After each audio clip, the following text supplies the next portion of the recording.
Muito bem, então retomando aí o nosso módulo 3, né, voltando aí para os primeiros passos da estimativa de incerteza e medição, vamos falar aqui, dando continuidade ao tema bases para a estimativa, né, da incerteza e medição, vamos falar sobre elaboração de histograma. Né? Então, como nós falamos anteriormente, a estimativa do mensurando ela está relacionada a uma distribuição de probabilidade. Né? Isso tem a ver com a distribuição dos dados, né, em intervalos. Né? Então, por isso, uma forma interessante de representar isso é o uso do histograma, que é justamente um gráfico, né, que mostra para nós a distribuição de frequências, né, de uma determinada faixa de resultados ou faixa de valores. Esses grupos, esses intervalos, né, que podemos chamar de intervalos K, eles podem ser determinados utilizando uma regra geral, né, que é a regra de Sturges, que é regida aqui pela seguinte equação. Então, cada intervalo, né, ou o número de intervalos total dentro de um histograma, né, ele é dado aqui pela função 1 mais 3,322 vezes o logaritmo de base 10, né, das nossas n amostras. Com isso, nós conseguimos obter os nossos k intervalos. E a largura de cada intervalo vai ser o valor máximo menos o mínimo das nossas n amostras. Então, dentro do nosso grupo de amostras, valor máximo menos o mínimo, dividido pelo nosso grupo aqui, pelos nossos k intervalos. Tá ok? Então, vamos ver isso aí na planilha para ficar um pouco mais claro. Então, vamos para lá. De volta aqui na nossa planilha, vou tentar mostrar, exibir, né, como utilizar esse recurso gráfico de apresentação dos dados, que seria o histograma, tá? Que é bastante interessante quando nós queremos aí avaliar o comportamento de amostras. Bom, primeiramente eu vou colocar de lado aqui essa nossa última plotagem, né? Só para a gente abrir um espacinho aqui para tratar essa questão do histograma. Então, o primeiro passo que nós vamos dar aqui é calcular os nossos intervalos, nossos K intervalos, tá ok? Então, o que é o K? Né? É 1 mais 3,322 multiplicado pelo logaritmo de base 10, né? De qual número? Das minhas n amostras, que são 200. Tá? Ele está arredondado aqui, se vocês repararem, né? Eu vou abrir um pouco mais aqui, né? Então, ele já está arredondado para cima. Então, eu obtive aqui um valor de 9 intervalos. E a minha largura de intervalos, ela é o quê? Ela é igual a um valor máximo menos mínimo, né, dividido por K. Então, primeiramente, vamos calcular lá o nosso valor máximo e o nosso valor mínimo. Tudo bem. Então, o máximo é igual ao quê? É igual a função, máximo, ok? De quem? Das minhas amostras. Então, Shift End seleciona tudo. Enter aqui. E o mínimo, mesma coisa, o mínimo, né, das minhas amostras. Vamos lá. Tudo bem. Então, tá tudo aqui. Agora eu consigo calcular o L. Ok? Opa, peraí, só um pouquinho. Não é o máximo da distribuição, não. É o máximo dos dados. Tá? E é o mínimo dos dados, não da frequência da distribuição normal. Isso aqui é outra história. Então, agora eu tenho valor máximo menos valor mínimo dividido, tudo isso dividido por K. Eu tenho a minha largura L dos meus intervalos. Então, quando eu criar agora aqui, então, meus intervalos, que são 9, o que eu vou fazer? Eu vou partir de um intervalo mínimo, né, e somando com ele uma largura, desculpe, primeiro o valor mínimo somente, né? E depois esse valor mínimo somado à largura de um intervalo, né, que eu vou travar aqui, eu vou ter os meus n intervalos. 4, 5, 6, 7, 8, 9, tá? Vejam que aí fica faltando um ponto, né? Então, como eu estou partindo do mínimo, né, e não de um intervalo posterior ao mínimo, eu tenho que acrescentar aqui uma linha, para que ele atinja o valor máximo, tá? E por que eu faço isso aqui no Excel, na verdade?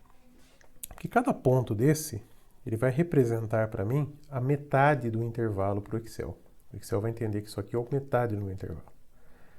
Então, o meu K de 9, né, para o Excel, para ele entender esse processo, eu preciso passar para ele um N mais 1. Eu poderia pegar esse cara aqui, né, e somar o último intervalo, né, com meio, com metade da minha largura L. Né? Aí ele vai dar exatamente esse valor aqui, ó, né, ou muito próximo desse valor. Mas como o Excel vai tratar esses valores como metade do intervalo, né, eu vou abrir, vou dar um intervalo a mais, tá? Lembrando, pessoal, que esse método de Sturges é uma estimativa de intervalos, ok? Então, estou dando um intervalo a mais para ele abranger no histograma todos os meus pontos, tá? Vamos fazer uma simulação aqui, para vocês verem isso que eu estou falando. O que acontece? Se eu colocar aqui análise de dados, tá? Esse módulo, se não tiver no seu Excel, é só você acrescentar a ferramenta de análise de dados nas opções de suplementos do Excel, ok? E utilizar o histograma, né? Então, onde está o meu intervalo aqui? Bom, o meu intervalo são todos os dados, não as frequências, tá? Então, é de A5 a A204 é o meu intervalo. E o meu bloco, né, coincidentemente, ele já identificou onde está o meu bloco, eu vou colocar até esse ponto aqui, ó, até o penúltimo, né, ou até somente os 9K intervalos que eu determinei. Vou criar aqui uma planilha histograma 1, tá? E vou gerar aí o meu histograma. Bom, o que aconteceu? Como eu disse, ele estabelece o valor do meu bloco como centro do intervalo. Então, por coincidência, o centro, colocando esse cara como centro do meu intervalo, eu tenho amostras não abrangidas. Por isso que ele dá esse mais aqui, né? Ele sempre calcula esse mais, né? Porque sobrou amostras que estariam fora de um intervalo, ele joga isso aqui para cima, tá? E aí estabelece tanto a minha distribuição, observem que ela é bem próxima de uma distribuição normal, né? Porque eu forcei esses dados a terem uma distribuição normal. E aqui uma função cumulativa da normal, né? Uma CDF. Então isso aqui é um retrato do meu PDF, da minha PDF, né? E esse aqui é um retrato da minha CDF, tá? Então, que é muito próximo aqui, né, a nossa PDF do que? Da nossa distribuição aqui normal, discreta, né, não cumulativa. É a nossa densidade de probabilidade. Então, se eu utilizar um recurso, mesmo recurso de histograma, no entanto, com um intervalo indo até o E14, que seria aí, opa, volta aqui, esse intervalo aqui, né? Eu vou criar aqui um histograma 2. O que nós vamos ter aqui, ó? Né? O meu elemento mais, ele virou 0, tá? E esse intervalo adicional, que ele utilizou no Excel como centro de um intervalo, tá? Ele vem para cá. e é abrangido por esse último intervalo. Então, por isso que a gente acaba, aí eu posso reduzir aqui no gráfico a minha amostragem, ó, clicando aqui no canto e encolhendo um pouquinho. Esse mais aqui cai fora.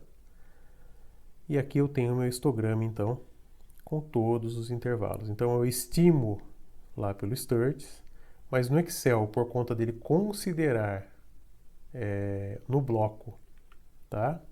Esse meu bloco de intervalos aqui. Esses pontos como centros das faixas, né? Eu tenho que atentar para que ele englobe tudo que eu necessito, ok? Então eu acabo tendo aqui, ó, 1, 2, né?